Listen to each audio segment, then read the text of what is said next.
Hi there guys, in today's video I'm going to show you the option Paste in Place using VinylCut software.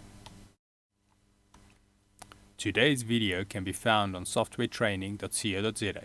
Software Training's website has lots of videos about how to solve specific software problems in real use cases.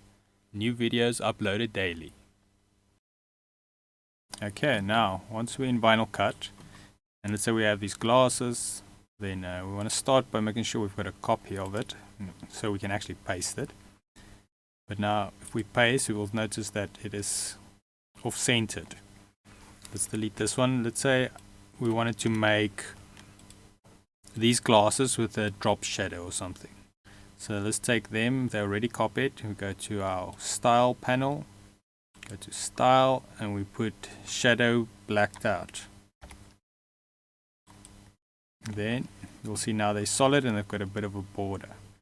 And once again, if we click paste, it'll be off-centered, so it's not quite the desired effect we're looking for. You'll now have to customly move this, and it's a bit of a mission.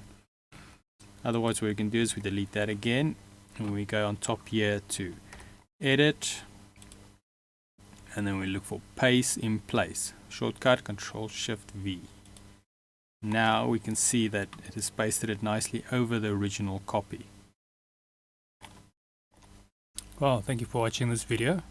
For more videos like this, visit softwaretraining.co.za.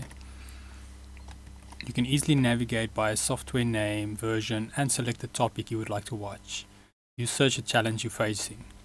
If you do not find the answers you're looking for, you can also submit a request here, so we can make the video for you. Till next time, cheers.